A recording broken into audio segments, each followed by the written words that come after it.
ನಮಸ್ತೆ, welcome back to ಲಿಖಿತ ವಕೀಲುಗಡ YouTube channel. ಎಲ್ಲರೂ ಹೇಗಿದ್ದೀರಾ? ನಾನು ಚೆನ್ನಾಗಿದ್ದೀನಿ ಅಂತ ಹೇಳ್ತಾ ಇವತ್ತಿನ ವ್ಲಾಗ್ನ ಸ್ಟಾರ್ಟ್ ಮಾಡ್ತಾ ಇದ್ದೀನಿ.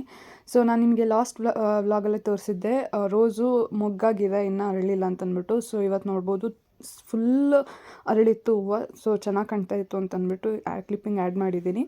ಆ್ಯಂಡ್ ಅವತ್ತು ನನ್ನ ತಮ್ಮಂಗೆ ಕಾಲೇಜ್ 12:30 ಇತ್ತು ಅಂದ್ಬಿಟ್ಟು ಎದ್ದಿದ್ದು ಕೂಡ ಲೇಟ್ ಆಯಿತು.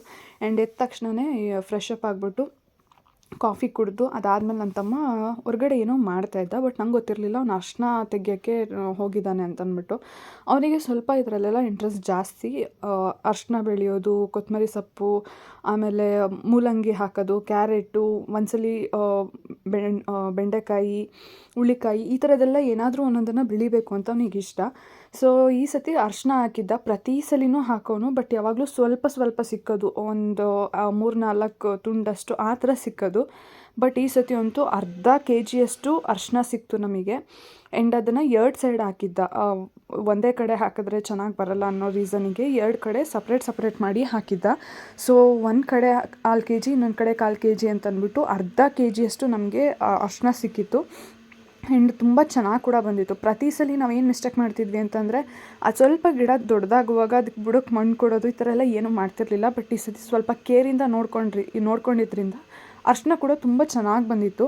ಆ್ಯಂಡ್ ಅದಾದಮೇಲೆ ಅವನು ಮತ್ತೆ ಅದನ್ನು ನೆಡೋದಕ್ಕೆ ಎಲ್ಲಿ ಚಿಗುರು ಬಂದಿದೆ ಅಂತೆಲ್ಲ ಚೆಕ್ ಮಾಡಿ ಎತ್ತಿಟ್ಕೊತಾ ಇದ್ದ. ನೋಡ್ಬೋದಿಲ್ಲ, ಅರ್ಧ KGಯಷ್ಟು ಅರಿಶಿನ ಸಿಕ್ತು ನಮಗೆ. ಅದನ್ನು ಪ್ರತಿ ಸಲ ಏನು ಮಾಡ್ತಿದ್ವಿ, ಹಾಗೆ ಒಣಗಿಸ್ಬಿಡ್ತಿದ್ವಿ ಬಿಸಿಲಲ್ಲಿ. ಬಟ್ ಆ ಥರ ಮಾಡಬಾರ್ದಂತೆ. ಸೊ ಮೊಬೈಲಲ್ಲಿ ಚೆಕ್ ಮಾಡ್ತಿದ್ದ. ಆ್ಯಂಡ್ ಅವತ್ತು ಸ್ವಲ್ಪ ಬಿಸಿಲು ಬೀಳ್ತಿತ್ತು ಅಂತ ಚೂರು ಪೋಸ್ ಕೊಟ್ಟಿದ್ದೀನಿ ಅಷ್ಟೇ. ಆ್ಯಂಡ್ ಅದಾದಮೇಲೆ ಮೊಬೈಲಲ್ಲೆಲ್ಲ ನೋಡಾದಮೇಲೆ ಅದನ್ನು ಬೇಯಿಸಬೇಕು ಅಂತ ಅಂದ್ಬಿಟ್ಟು ನೋಡ್ದೆ ಇವನು. ಬೇರೆಯವರೆಲ್ಲ ತೋರಿಸಿದ್ದು 2 ಅವರ್ ಬೇಯಿಸಬೇಕು ಅಂತ. ಬಟ್ ಅದರಲ್ಲಿ ಅದು ಕಂಪ್ಲೀಟ್ ಅರಿಶಿನ ಫುಲ್ಲು ನೀಟಾಗಿ ಬೆಂದೋಗಬೇಕು. ಆ ಥರ ಬೇಯಿಸಾದ್ಮೇಲೆ ಅದನ್ನು ನೀಟಾಗಿ ಚಿಕ್ಕ ಪೀಸಾಗಿ ಕಟ್ ಮಾಡಿ ಆಮೇಲೆ ಒಣಗಿಸ್ಬೇಕು ಅದನ್ನು. ಅವಾಗೇನಾಗುತ್ತೆ ಅಂತಂದರೆ ಅರ್ಶಿನದ ಕಲರ್ ಕೂಡ ಇನ್ನೂ ಎನ್ಹಾನ್ಸ್ ಆಗುತ್ತೆ. ಬಟ್ ನಾವು ಕಿತ್ತಾಗ ಇಷ್ಟು ಡಾರ್ಕ್ ಎಲ್ಲೋ ಅನಿಸ್ತಿರ್ಲಿಲ್ಲ. ಬೇಯಿಸಾದ್ಮೇಲೆ ಸ್ವಲ್ಪ ಡಾರ್ಕ್ ಅಂತ ಕೂಡ ಅನಿಸ್ತು. ಆ್ಯಂಡ್ ಅದನ್ನೆಲ್ಲ ನೀಟಾಗಿ ಕಟ್ ಮಾಡಿಬಿಟ್ಟು ನಮ್ಮಮ್ಮಂಗೆ ಇದನ್ನು ನೀವು ನೀಟಾಗಿ ಸ್ಪ್ರೆಡ್ ಮಾಡಿ ಅದು ಒಣಗಲಿ ಅಂತ. ಬಟ್ ಫಸ್ಟ್ ಟೈಮ್ ಕಟ್ ಮಾಡಿದ್ದು ನಾನು ಸ್ವಲ್ಪ ದಪ್ಪ ಕಟ್ ಮಾಡಿಬಿಟ್ಟಿದ್ದೆ. ಸೊ ಆಮೇಲೆ ಮತ್ತೆ ಸ್ವಲ್ಪ ಚಿಕ್ಕ ಪೀಸ್ ಕಟ್ ಮಾಡಿದೆ. ಸೊ ಅದು ಬೇಗ ಒಣಗೋಕ್ಕೆ ಹೆಲ್ಪ್ ಆಗುತ್ತೆ ಅನ್ನೋ ರೀಸನ್ಗೋಸ್ಕರ ಮಾಡೋ ಅಷ್ಟೊತ್ತಿಗೆ ಆಲ್ಮೋಸ್ಟ್ 2:30 ಹೋಗಿತ್ತು. ಅವತ್ತು ಸ್ವಲ್ಪ ಮಾತ್ರನೇ ಒಣಗಿತ್ತದು. ಸೊ ನೆಕ್ಸ್ಟ್ ಡೇ ಫುಲ್ ಕಂಪ್ಲೀಟಾಗಿ ಡ್ರೈ ಆಗುತ್ತೆ. ಈ ಥರ ಸ್ವಲ್ಪ ಸಣ್ಣ ಪೀಸ್ ಮಾಡಿ ಆಮೇಲೆ ಒಣಗಿಸ್ಬೇಕು.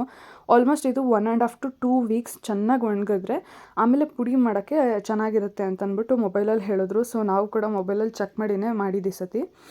ಕ್ಯಾಂಪಸ್ಸಲ್ಲಿ ಒಂದು ಮೀಟಿಂಗ್ ಇತ್ತು. ವಸಂತ ಪಂಚಮಿ ದಿವಸ ನಾವು ಶುಕ್ರವಾರ ಸರಸ್ವತಿ ಪೂಜೆ ಮಾಡಬೇಕು ಅಂತ ಅಂದ್ಕೊಂಡಿದ್ವಿ.